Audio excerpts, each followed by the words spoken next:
Hello everyone, Namaste, Hare Krishna. Welcome to Bhagavad Gita session.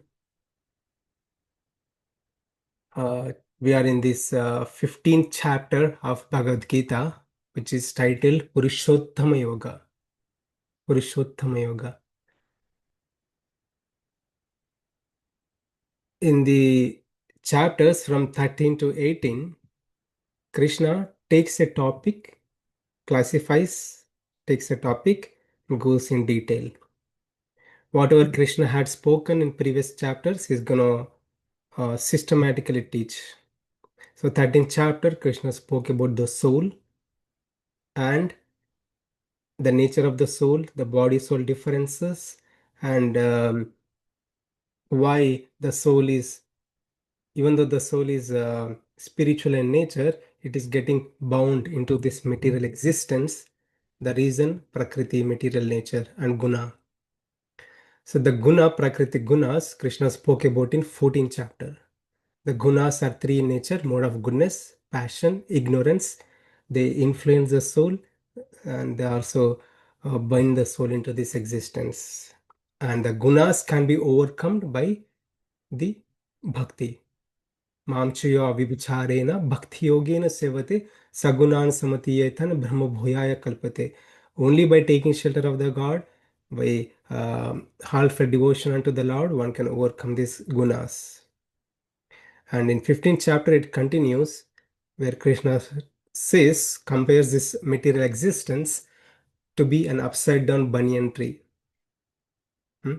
Just as like banyan tree spreads and multiplies itself, the soul in this material existence perpetuating its existence, multiplying its existence due to unlimited desires and never-ending attachments. Krishna says, cut this tree of material existence with the acts of detachment and determination. Asanga shastrena dridhina chitva. With dridha chitva, like determined mind and intellect. Hmm? So one has to have the weapon of detachment. Hmm? And the weapon of detachment can be given by the Lord when we surrender unto the Lord. When we take shelter of the Lord, Krishna gives the weapon of detachment. So detachment doesn't mean we become renunciate. Detachment means like uh, possessing in connection with the Supreme Lord, right? So when we use everything in connection with the Supreme Lord, when we are connected to the God, we are considered a renunciate. Renunciate. That is a true renunciation. Hmm? Krishna also says, not everyone can attain his spiritual abode. Not everyone can attain. So one has to have some qualification. One has to be free of pride, attachment, material dualities. Hmm? By the practice of bhakti yoga, one will be naturally purified, and such a person only can attain the supreme spiritual abode. And that abode is not illumined by light, sun, fire, moon, or anything else. And if a soul reaches that place, soul never return back again into this material existence. Yad gathvana nivartante tadhama, my place, tadhama, paramam mama, supreme, my place is supreme, my abode is supreme. Krishna is pushing us towards his realm, hmm, for us to attain his realm. And Krishna says, this all these living entities are part and parcel of mine. We are part and parcel of the Supreme Lord. Even though we have the potential to attain in nature like a God, we are trapped into this material world due to this uncontrolled mind and senses. Uncontrolled mind and senses. And thus we are doing good action, good karma, bad karma, and perpetuating our existence, multiplying our existence. And when the soul goes into next lifetime, it carries all the impressions, vasanas. We'll see that today, what it carries. Example given is like air carries aroma. Just like air carries a smell, aroma, the soul carries all its impressions to the next life. After attaining a new life, he'll be given a new body, and soul experiences the new body and enjoys pleasures through the new body, and again multiplies its existence. And Krishna says, not everybody can understand. One has to have the vision of knowledge. Only a person having the vision of knowledge, gnana chakshuhu, can understand what this transmigration process, what's happening in this world. Okay, Krishna, it is natural for me to attach to the material world. What is the impetus for me to attach to you? How can I get attached to you? Krishna says, know about me, understand my nature. You know about me, understand my nature, appreciate what I'm doing to you. You develop attachment towards me. Where Krishna spoke about himself, that he is the one who is supplying this light to us. He is the one who is supplying, sustaining all this cosmic existence. Hmm? He is the one who is supplying this plantation, all these vegetables, plants and vegetables, everything. And he is the one, after we eat the plants and vegetables, he is the one who is digesting it by his energies and giving us energy. Hmm? And he is the one who is uh, because of him we are able to gain knowledge, remember and forget. He is the one who is compiling the Vedas. He's the one who is given the scriptures. All the scriptures talk about him only. Hmm? And he is that absolute supreme lord Purushottamaha. So there are living beings, perishable living beings, they are transmigrating in this world, and there are some beings who are in this spiritual world, liberated souls, and there is superior to that, there is absolute truth, the Supreme Lord, He is Purushottama, He is different from all the things. So Krishna is emphasizing the fact that he must be the goal to attain. He must be the goal to attain, not the material things, not any other things. So if a person can understand this absolute truth, Krishna himself says that no doubt he'll engage in the devotional service. Uh, Sasarvavid bhajanti mam. And Krishna says this is the most confidential knowledge, and if a person can understand this knowledge, he will attain the Supreme Lord in this lifetime.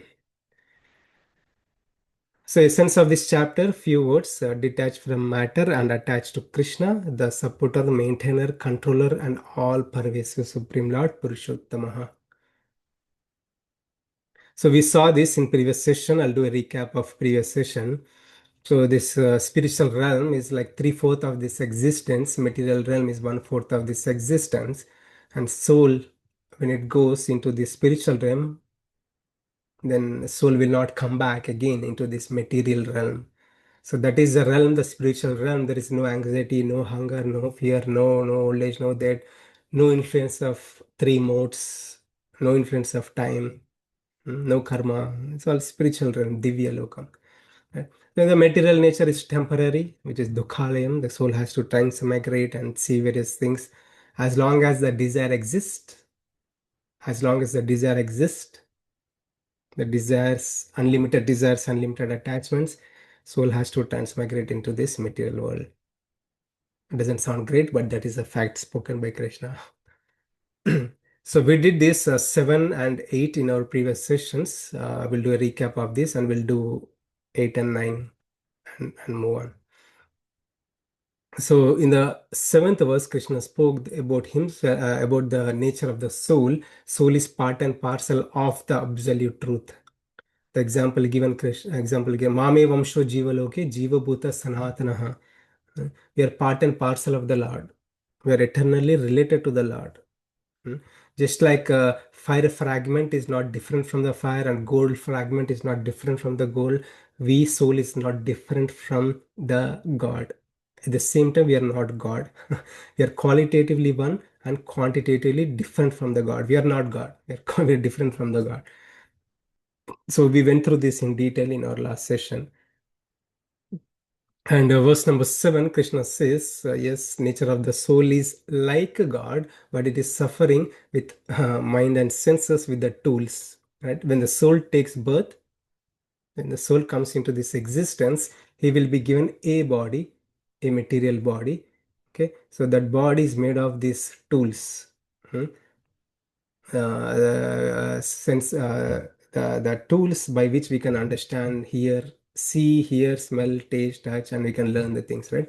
So the soul is divine in nature, pure in nature, spiritual in nature, but with these tools it is operating. These tools are from Prakriti, material nature. Okay, and his soul identifying itself to be these tools. Like I am this body. Do we are souls, but we don't even think we are souls, right? We always think we are this body, right? That's because of this prakriti material nature.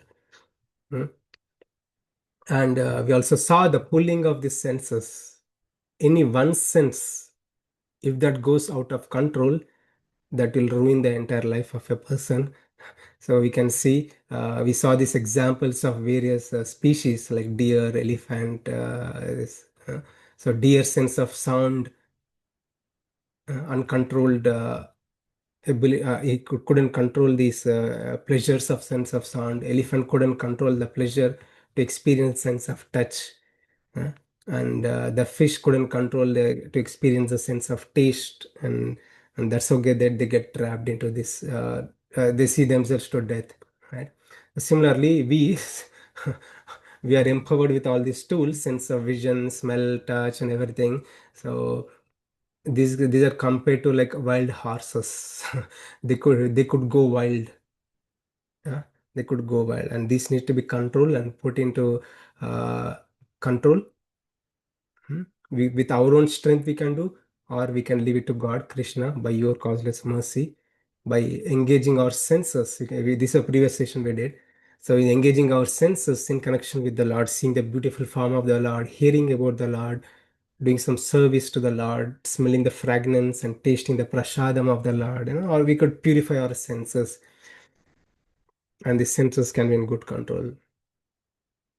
We don't have to restrain, suppress, or oppress this mind and senses. We just need to engage our mind and senses properly, and that's it. That's how we get uh, senses purified. So that's all previous sessions, and we also started this transmigration of the soul. Hmm. So we are a body, we are a soul with this gross body, which is made of earth, water, fire, and ether, and this mind, intelligence, false ego, and soul. So when we transmigrate, go from one body to other body, we leave behind this gross body. So this we can see. Everybody sees when someone dies, uh, the soul goes away. It's we can say anybody say, even though the person doesn't have any knowledge about the soul, uh, but he can say like it's a dead body. Dead body is a useless body. It's good for burning or burying. Either the body has to be buried or to be burnt. So when the body is buried or burnt, it mixes into this all these the body is made of these elements. This elements get mixed into this nature. Okay. So earth, water, fire, air. When the body is burnt, it is again mixed into this nature. Okay. So then what are we then? So we we are a subtle body with soul. So that's how we go from one body to other body. So Krishna given the example, very interesting example he has given. He says like air carries aroma. Air carries aroma. He could have given in other examples like Arjuna carries bow and arrow, or Ravi carries his phone. So that's the thing. We always carry our phone everywhere, wherever we go. Just like air carries aroma, we are also carrying our phones wherever we go. So he could have given those examples, but he has given air carries aroma example because air is subtle, so subtle we can't even see it, but we can only feel it, right? Feel by sense of touch or sense of smell. Those are only two senses we can use. Sense of touch or smell, only two senses, not even sense of eyes or ears. We can't use those senses to see the air, right? It's so subtle. Air is so subtle. Hmm? So, but it carries the aroma wherever it goes. You can see when there is a nice flowers are there, nice scent. If you spray, that is spread across, right? Air carries aroma. So, air is subtle and aroma is subtle. Air carries aroma in a subtle way. So, similarly, the subtle body, the subtle body, which consists of mind, intelligence, false ego, soul carries this subtle body. So easily it carries, no effort. Okay, so the mind, intelligence, false ego, like the subtle body it carries, and vasanas. Vasanas means desires. Okay, when the soul takes birth, it is given this body. Through this body, with a sense of eyes, ears, smell, everything, it is experiencing the world. As it experiencing the world, it is desiring the world, to enjoy through these senses, right? So for example, like we see through our eyes, we see something. What we say, like, I wish I had it. Whatever we see, we say, I wish I had it. I wish I had this nice car. I wish I had this nice beautiful house. I wish I had the beautiful wife, or whatever. Hmm? So the desires are so naturally coming, according to the mode he's in, like mode of goodness, passion, ignorance. So accordingly he get a desires. Hmm. Example, if a person sees a flower, if a person sees a flower, a person in the mode of goodness thinks what how this flower is so beautiful, hmm, and how can I use this in the service of the Lord? I can offer this flower to the Lord. Just an example, right? If a person in the mode of passion sees, like, how can I smell and enjoy this? This can be a nice ornament on me. I can enjoy this flower, right? So someone in the mode of ignorance is like he smashes into pieces. It's according to individual things. The action is same seeing, but according to the mode they are in, they operate differently, right? That's also a thing. According to the mode we are in, we desire accordingly. Our desires will also be accordingly.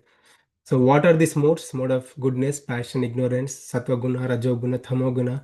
We went through it in detail in the 14th chapter. 14th chapter we went through in detail, right? So, so we can easily understand what, according to the mode, how we desire.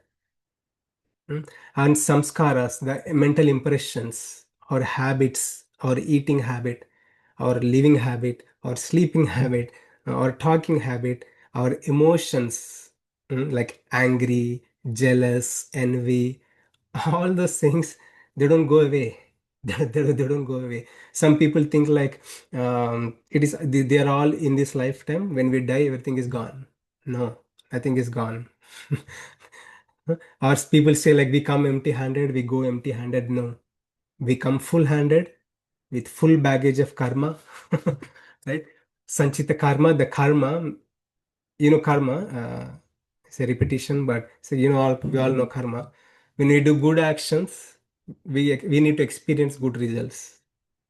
Right? It comes back. All the facilities, enjoyments will be given, pleasures will be given because of good karma.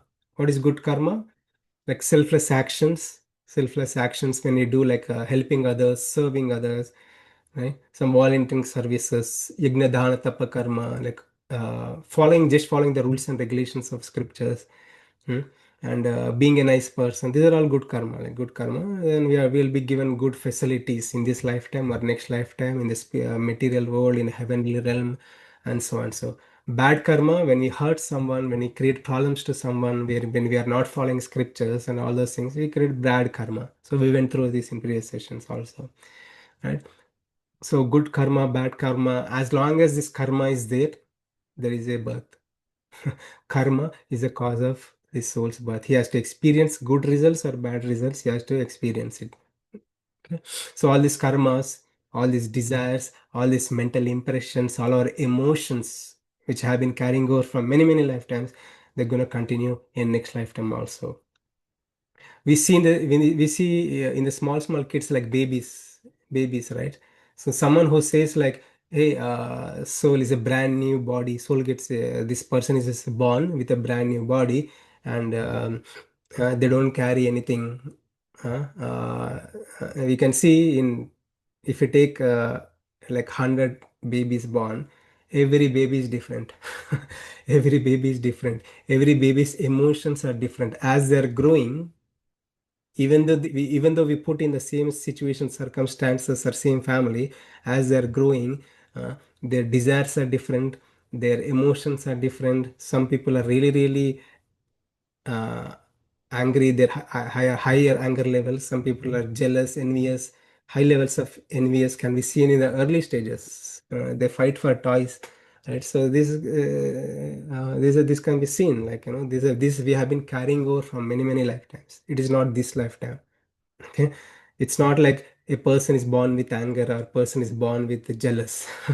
So these are the things which we have been carrying over from many many lifetimes, many many lifetimes. Hmm.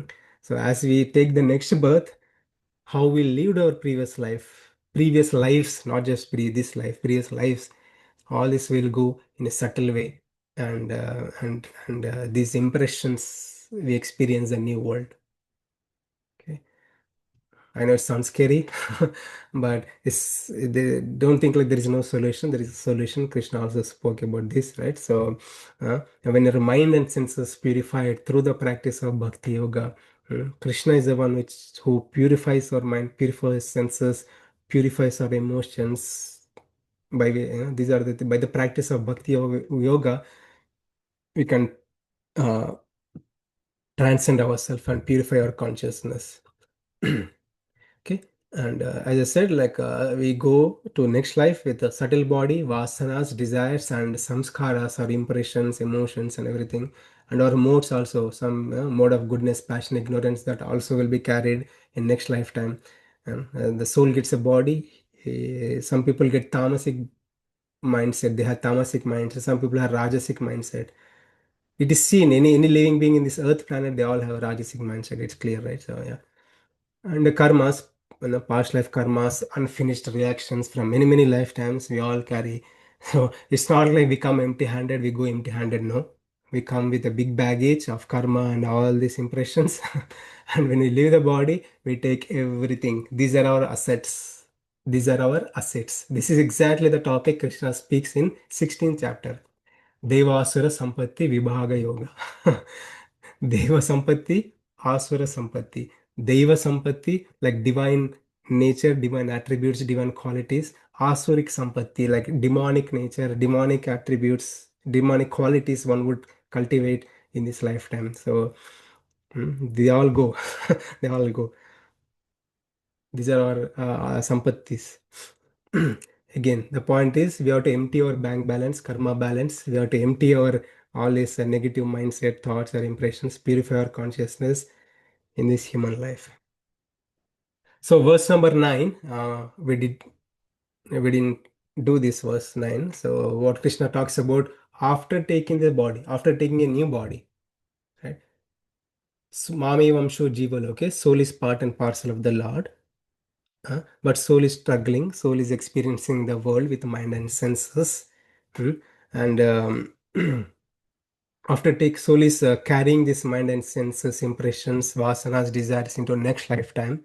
And the ninth verse, Krishna says, after taking a new body, soul is experiencing and and considering itself to be that body, totally forgetful of its true nature.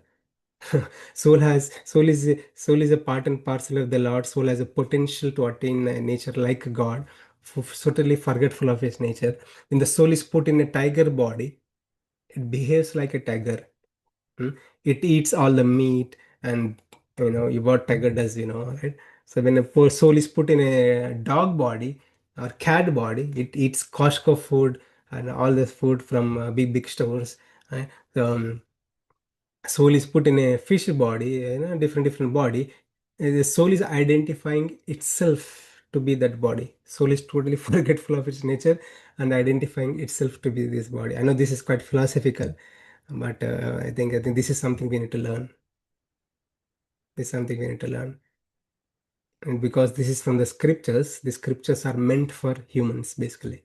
The scriptures are not meant for any other species. Scriptures are meant for these humans only. Hmm. The soul gets a new kinds of body. You can see this picture, like wide varieties of, even though it's animal species, wide varieties of species, or when it is in the human species, wide varieties of species with different eyes. Krishna says different eyes, different set of hands, legs, and everything. Uh, and some people have pink eyes, pink body, brown eyes, red eyes, wide varieties of eyes. If they don't have that pink hair, now they are making the pink hair. So, So when I was in office, I saw one person, one lady with a pink hair. I was totally surprised, like, how she got pink hair. How would anyone get pink hair? That's not natural. I've seen like a black hair and brown hair, but what is pink hair? Uh, anyway, people like pink hair, white with blue hairs. I saw blue hair also, like totally blue, dark blue. Anyway, so so people that you can see here, soul is identifying to be that body and decorating that body very nicely, thinking that is him, but that's not him. It is just taking a vehicle, right? Just like a car driver. There's a car and driver. Car is different, driver is different. Driver goes into the car, drives the car. They are two different entities. Similarly, the soul is like a driver gets his body like a car and makes this body to function. Makes this body to function. But we are identifying ourselves to be this body. I'm so beautiful. I'm handsome. I have so many hairs, no hair, or I'm so tall. I'm so big. I'm this guy. I'm that guy. I'm so handsome. This is all, you know, illusory identification. We are is a false identification. That's not our true identity. Okay, so I'll ask someone to read this. उत्क्रामन्तं स्थितं वापि भुञ्जानं वा गुणान्वितं विमुद्दानानुपश्यन्ति पश्यन्ति ज्ञानचक्षुषः. The foolish cannot understand how a living entity can quit his body, nor can they understand what sort of body he enjoys under the spell of the modes of nature. But one whose eyes are trained in knowledge can see all this. यतन्तो योगिनश्चैनं पश्यन्ति आत्मानि अवस्थितं यतन्तो अपि अकृतात्मानो नैनं पश्यन्ति अचेतसः. The enduring transcendentalists who are situated in self-realization can see all this clearly, but those whose minds are not developed and who are not situated in self-realization cannot see what is taking place, though they may try. Prabhu, I want to read that first translation once more, Prabhu. Yeah, yeah, sure. The foolish cannot understand how a living entity can quit his body, nor can they understand what sort of body he enjoys under the spell of the modes of nature. But one whose eyes are trained in knowledge can see all this. Thank you. Hare Krishna. Thank you, Anish. Krishna spoke about the nature of soul. Krishna spoke about the transmigration, the process of transmigration. What exactly happens? Does soul go alone or does soul carries? If it carries what it carries, right? In the next lifetime, soul is identifying itself to the body. So Krishna is saying all those things are not understood by an ordinary human being. It is very true, right? So if you ask someone, like, many people have many conceptions about the life. Mm. So some people think like we just appear here and we I don't know we why we are here. We live a life, enjoy life, die, and that's it, gone, or everything is gone. Right? So, uh, and we don't know why we are experiencing happiness, why we are suffering in this world. Mm. It's people don't have any idea about karma. They'll say, yeah, because of my karma, I'm getting happiness and this. But they don't know how this karma works. Right? So many people have many different conceptions, but Krishna is saying one has to have the eye of knowledge, gnana chakshahu, pashyanti gnana chakshahu. Such a person is called a yogi. Who is the yogi? Yogi is a saintly person. A yogi or a knowledgeable person is a one who has answers to these questions. Okay, so what Krishna is saying, wear the lens of Bhagavad Gita. Okay, wear the lens of Bhagavad Gita. With the ordinary eyes, we cannot see. With the ordinary eyes, we cannot see. What is this? Who can see? Who can see the soul entering into the body? Who can see the soul living out of the body? Huh? Who can see the cause of someone is suffering? Hmm? So who can see the karma baggage, like what kind of karma he did in previous life, that is why he is suffering? Who can? We cannot see, right?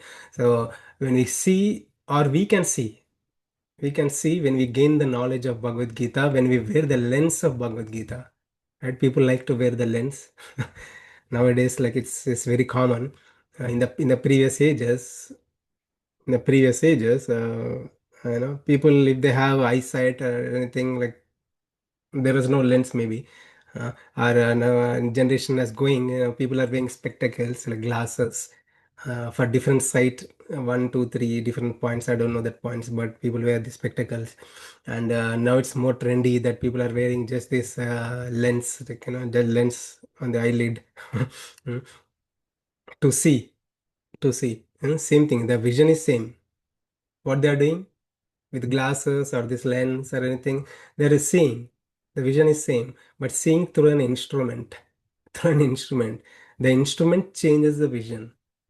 The instrument changes the vision. Right? If a person has a sight, he cannot see certain words, but if he wears a lens, glasses, he can see it.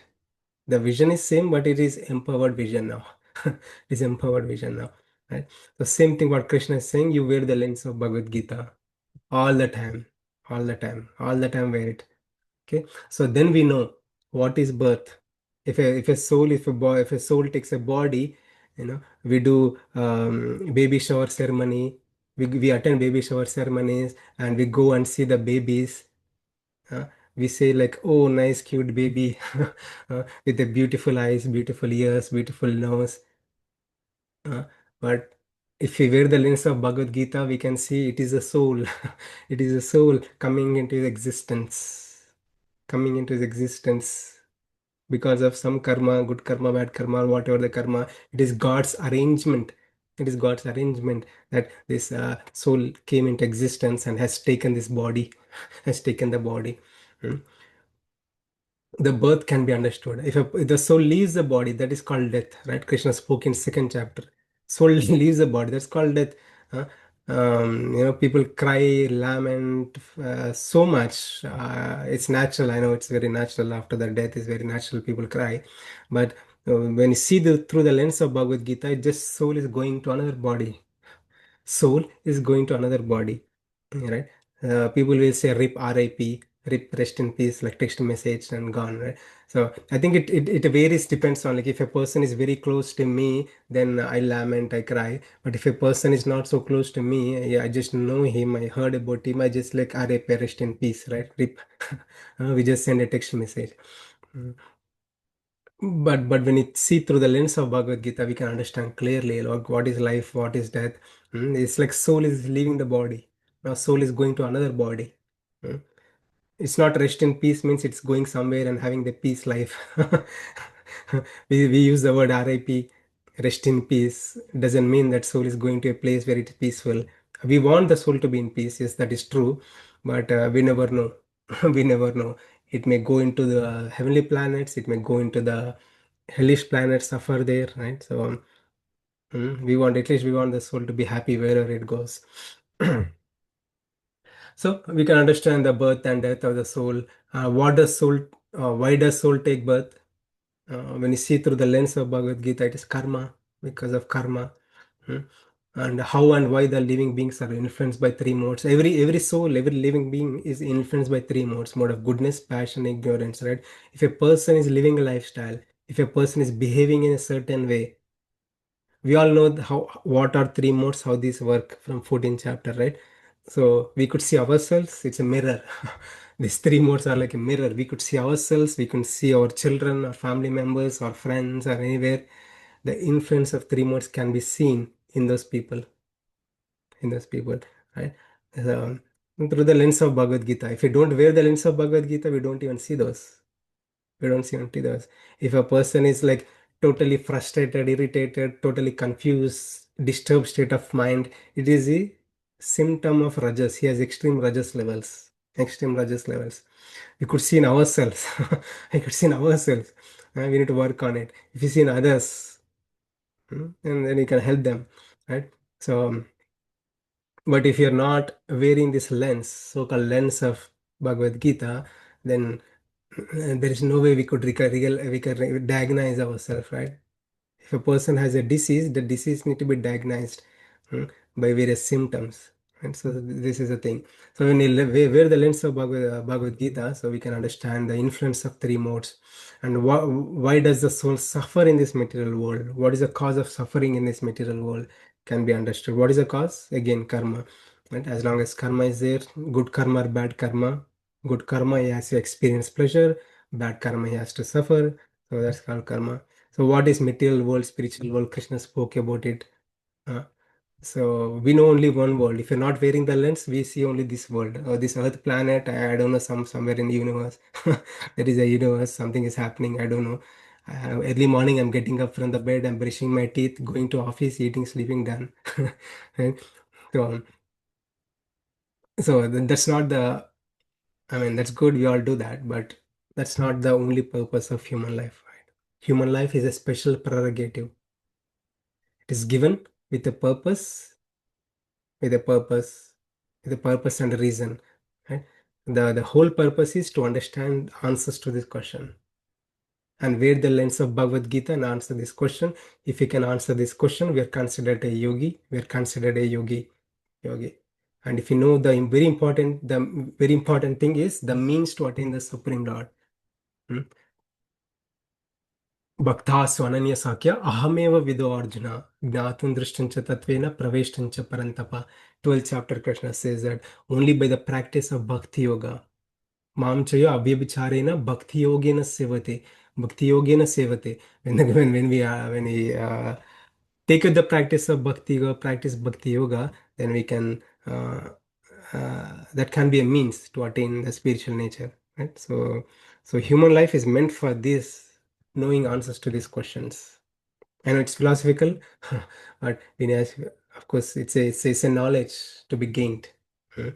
If you're learning, if I want to be good at math, I need to learn from numbers 1, 2, 3, 4, 5, right? And adding numbers, subtracting numbers, multiplying the numbers, and do some fractions and many math concepts are there, right? So this is a knowledge. It starts from 1 to 3, it goes, and one could become a human calculator, human calculator. So much so, right?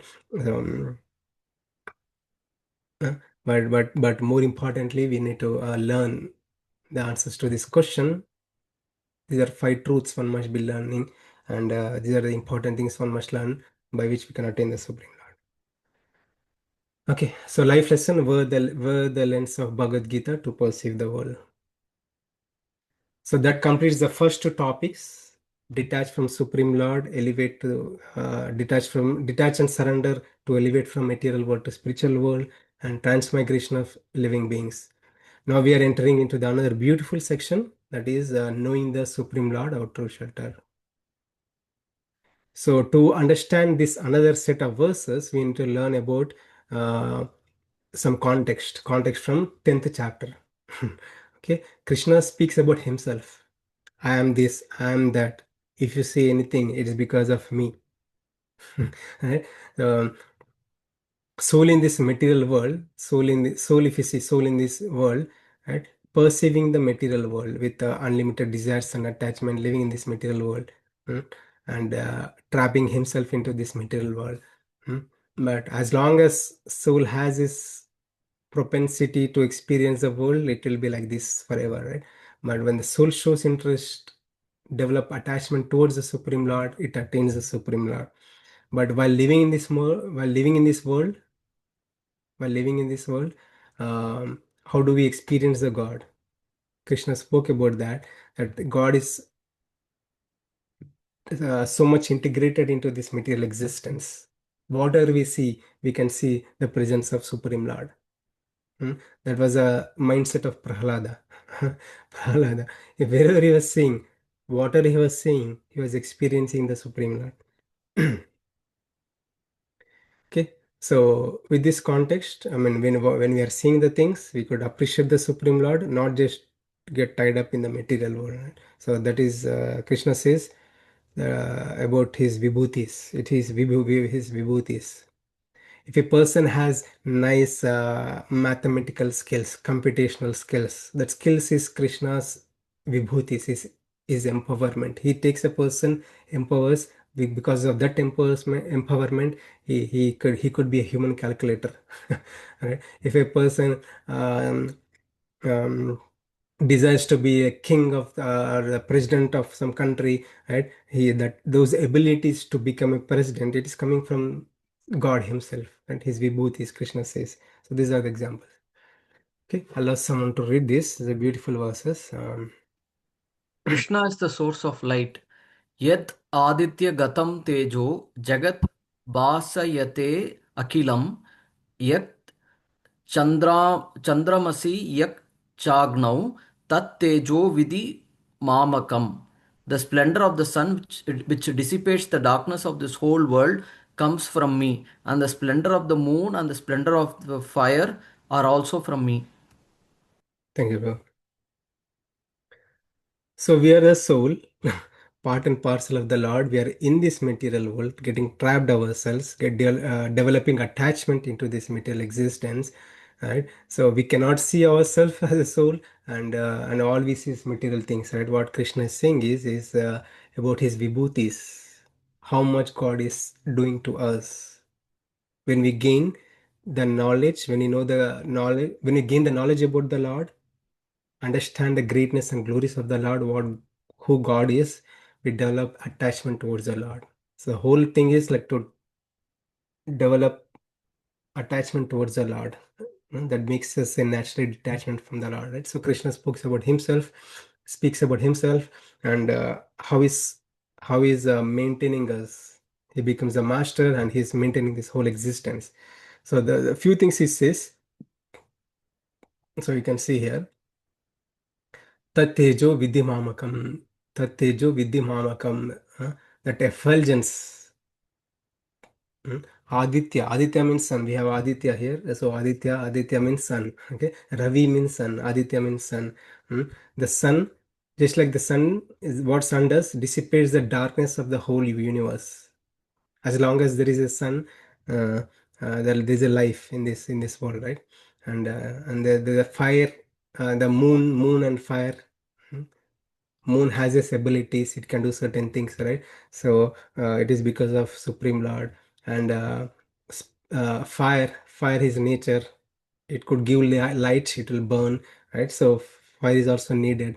It is also given by the Supreme Lord. So we need to understand this with the connection from previous verse. Krishna said um, about his abode. hmm, Abode. So that abode is not illumined by sun and moon or fire. Hmm.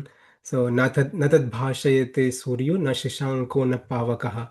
Right. So it is spiritual world. Spiritual world. There is no need of sun moon. There is no need of sun moon. It is self-illuminating. Krishna covered that. But here it is saying there is a need of sun and moon in the material existence. In the material existence. Right. So sun and moon are needed. What does sun give? It gives light. It gives light, right? So imagine a day when there is no light. No light at all. Is there a life on this planet? No life. Humans cannot even function.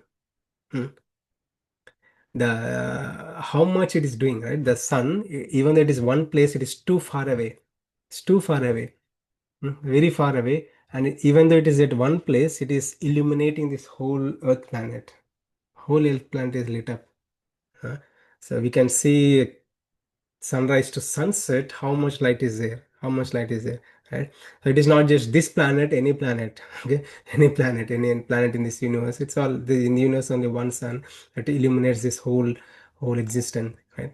And what Krishna is saying, sun and moon are needed. The fire, moon, sun are needed for us to function, and they are they can be luminous because of him.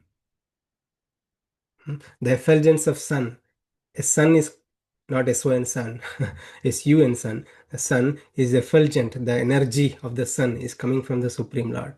The energy of the moon is coming from the Supreme Lord. The energy the fire has, it is also coming from the Supreme Lord. Mm. So Who is supplying all this? We are experiencing the light. We are going out and seeing the light. So most of the time nowadays we are working from home. People work from home in the basements, in their basements. Like it's already darkness. It's already dark. There is no sunlight. Full day they'll be in the basement and they don't even see the world outside. Sometimes they go. Some people go for a walk outside and they experience the light. But when we look at the sun, we are taking the resources, right? They are natural resources.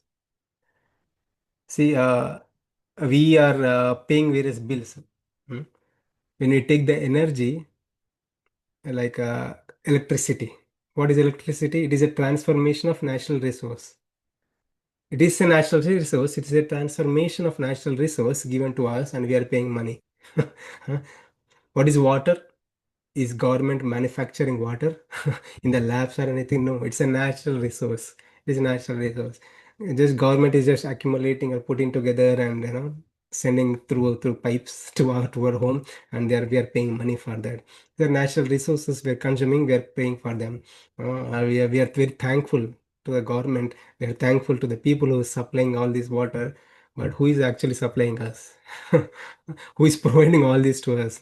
It is that absolute truth, the Supreme Lord Krishna. Krishna himself is saying in this verse that he is the one, he is the one who is supplying all this to us.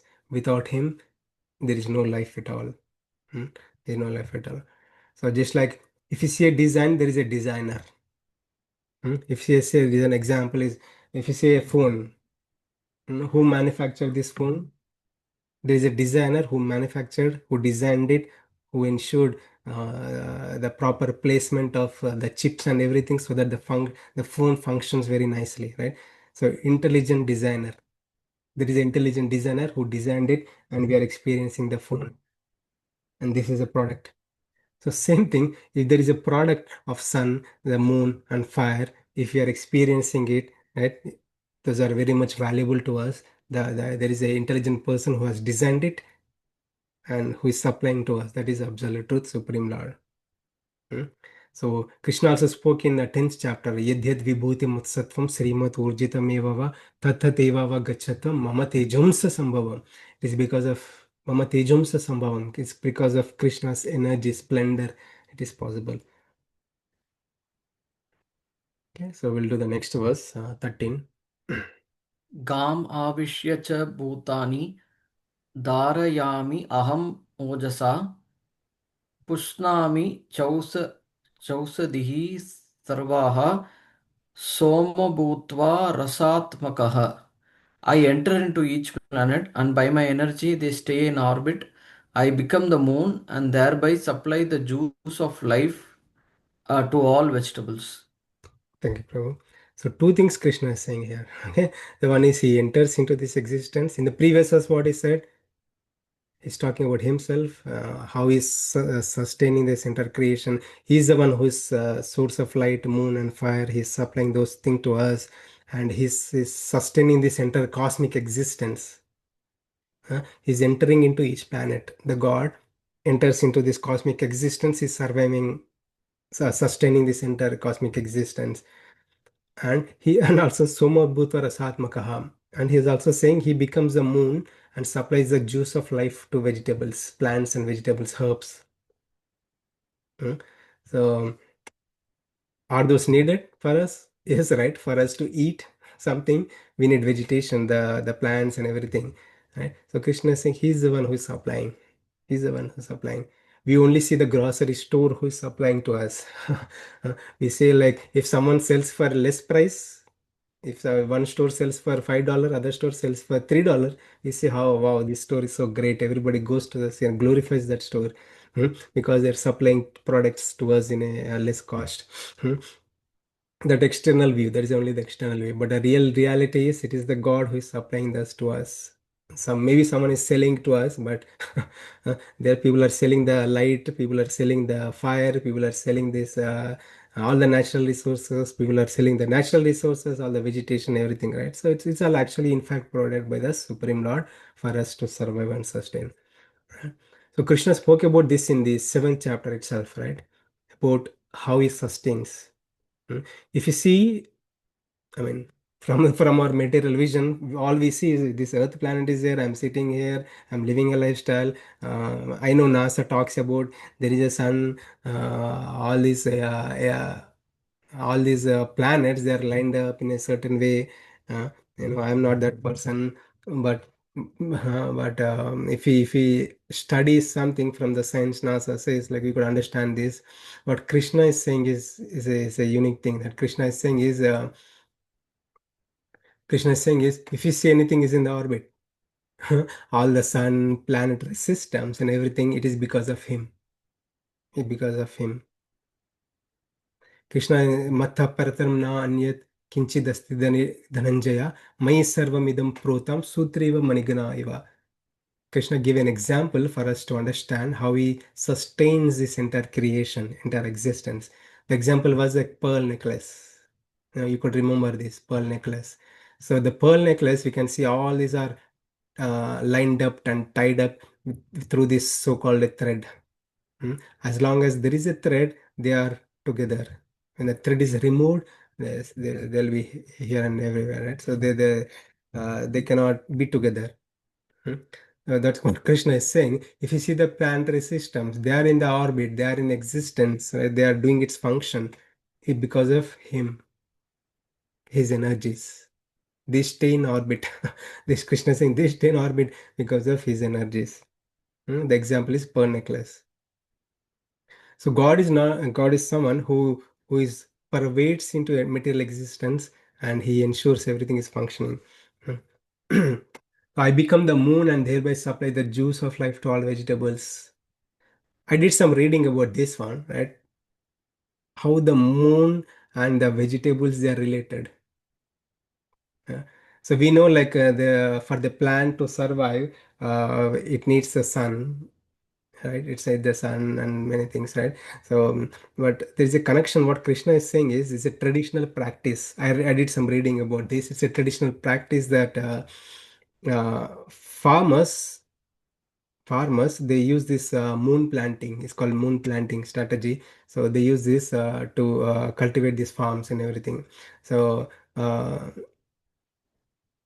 you can see this, and the moon goes through different phases, right? So I'm not expert at this, but you can study later. I have the link here. It's called planting by the moon or moon planting. So this is the most efficient way to cultivate the various herbs and plants and everything. So there is a new moon, first quarter, full moon, third quarter. Moon goes through different phases as it goes, and there is a some kind of variation or change in the plant's life of plant, right? The sap. So just like how we have blood, right? So blood is being supplied all over the body, all over the body. We have a heart that is supplying blood to all over the body. Similarly, there is a sap. It's called sap, the juice of life. Krishna said the juice of life, rasatmaka, the juice of life. That is the one which is needed for herb to, for this plant to survive. Hmm? For this plant to survive, just like for us to survive, blood is needed, circulation is needed. In about the plant, it is the sap, the liquid, the juice. It goes, and for us, we have like a heart that pumps blood, right? So but the juice is different. This is based on the gravitational force that is influenced by the moon, the phases of the moon. It's quite interesting. We could study this. I know some philosophical people can understand this, but I have very less experience or knowledge.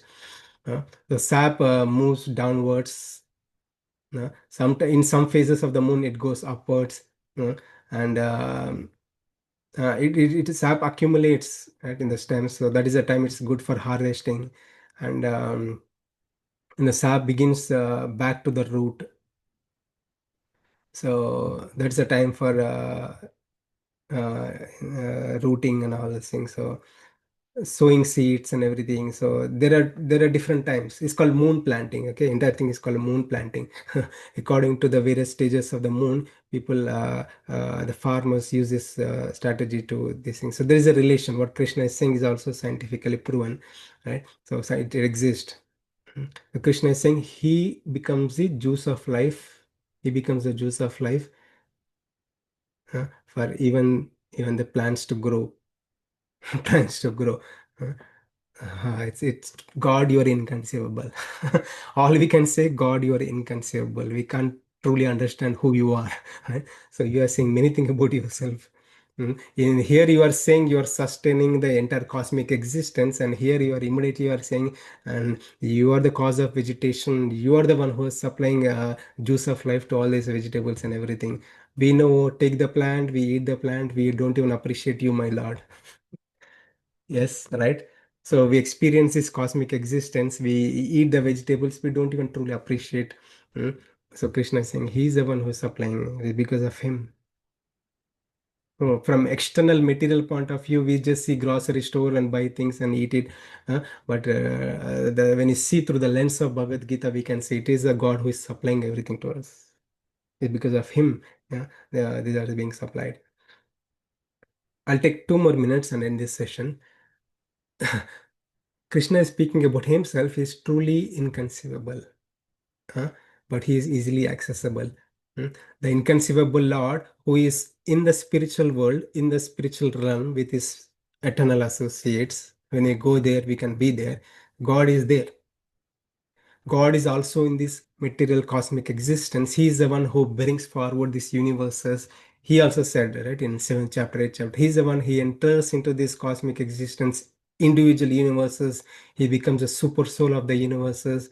He's so much integrated into cosmic existence. 7th chapter we studied. He's so much integrated into this cosmic existence. Nothing can exist, nothing can function without this supreme being, and he resides as Paramatma, super soul, in the hearts of every living being. Hearts of every living is truly inconceivable Lord. This truly inconceivable Lord, uh, he, by his vibhutis, he empowers, he gives the intelligence to the, he says, like, I'm the intelligent of the intellect. If a person is intellect, the intelligence is coming from the Supreme Lord. 10th chapter Krishna spoke, right? It's truly inconceivable. If a person has unique skills, any skills, it's energies of the Supreme Lord. Hmm? It's truly inconceivable. And the Supreme Inconceivable Lord, he incarnates and performs many, many leelas. Matsya, Kurma, Varaha, Narsimha, Vamana. He incarnates and performs many, many leelas. Right? Is that in the first top four is are truly inconceivable, but the other four are easily inconceivable. We can understand, we can approach the Supreme Lord. He descended, he performed pastimes. We hear about the pastimes, we meditate on the pastimes. And that way we can easily access the Supreme Lord, we can understand the Supreme Lord. And he incarnates as Archa Vigraha, like a deity form. Hmm? Truly another inconceivable aspect of the Supreme Lord, that he takes the form of a deity, a stone, a stone, a metal, a wood. He's there. The God in the spiritual world, the God in this cosmic existence, the God who is doing everything is also in the deity form. He's the same absolute truth. When we go to temple, we are looking at him, he's looking at us. He's a real person there. He's also present as a holy name of the Lord, like uh, um, Mahamantra Krishna, Hare Krishna, Krishna Krishna, Hare Hare, Hare Ram, Ram Ram, Hare Hare. He's also present in the holy name, his holy name. He's also present as he himself said in previous this verse, right? So is a vegetation, he's the cause of this vegetation, and he becomes this Anna Brahman, like the food source for us to survive and sustain. Uh, um, the sanctified food which is offered to the Lord. So this is a way we can also approach the Lord, eating the prasadam of the Lord. So the God is easily accessible, right? Inconceivable Lord can be conceived, can be understood, can be understood. So that is the glory of the Supreme Lord. Okay.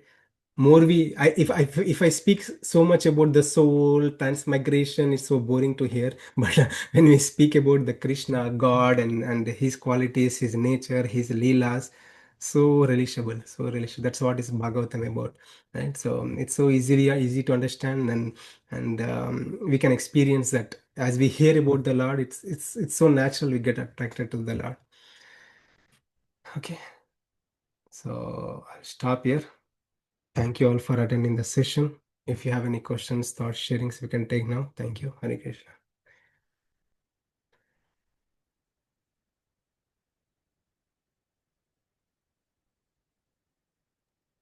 Thank you. Thank you, Maharaj.